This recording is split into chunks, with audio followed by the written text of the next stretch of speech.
Sector wise ম্যাপিংটা করতে হবে, mapping করে আমাদের আবার রিফর্ম প্রসেসে হাত দিতে হবে। এখানে সবচেয়ে বড় স্টেক হোল্ডার হচ্ছে পাবলিক সেক্টর, স্পেশালি আমাদের যারা পলিটিশিয়ান আছেন, ওনারা যারা পাওয়ারে আসবেন, এবং bureaucracy. I think we need some captains or I would say champions at the public sector to kind of lead the reform agenda. এখন আমরা এখানে প্যানেলে যারা বসে আছি, আমরা অ্যাকচুয়ালি সকলে হয়তো বা একই কথাই বলবো, এবং আমাদের যারা বিউরোক্র্যাট আছে বা সেক্রেটারি আছে, পলিটিশিয়ান, ওনারাও জানেন অ্যাকচুয়ালি প্রবলেমগুলি কোথায়।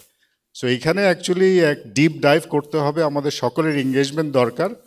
ইনশাল্লাহ আমি আশা করি যে আগামী সরকার যেটা আসবে, যেই সরকারই আসুক না কেন, ওনারা যদি রিফর্ম এজেন্ডাটা স্ট্রংলি, আমি রিপিট করছি, স্ট্রংলি যদি না ধরেন, তাহলে যে প্রথম যে প্রেজেন্টেশনটা দিয়েছিল ইকোনমির উপরে, সেখানে কিন্তু আমরা অনেক অনেক জায়গায় পিছিয়ে যাব। এবং আমি যে কথাটা লাস্টে বলবো, যেহেতু আমাদের ফর্মার কমার্স মিনিস্টার সাহেব বসে আছেন, আমাদের কিন্তু একটা উইন্ডো অফ অপরচুনিটি আছে এখনও। আমাদের ইকোনমিক কন্ডিশন বলেন, এখানে আমরা অবশ্যই উন্নতি করতে হবে। আমাদের যে লেবার, কম্পিটিটিভ লেবার আছে, সেখানে কিন্তু আমরা এখনও, আমি বলবো, অনেক কম্পিটিটিভ।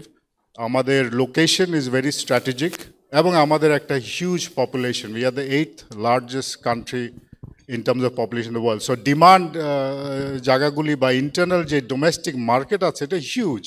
আমরা কিন্তু অনেকে নিগলেক্ট করি, আমরা এক্সপোর্ট মার্কেটটা দেখি, বাট ডোমেস্টিক ইকোনমি কিন্তু বাংলাদেশের is pretty good. We are one of the largest, আমি বলবো, to be the largest by 2030। আমরা জানি পিডাব্লিউসি এবং আদার্স অনেকগুলি প্রজেকশন করেছে, কিন্তু প্রজেকশনসগুলিতে কিছু প্রিকন্ডিশন আছে। ওই প্রিকন্ডিশনের মধ্যে reform, deregulation is very very important. এবং আমি এই বলেই শেষ করব। Thank you.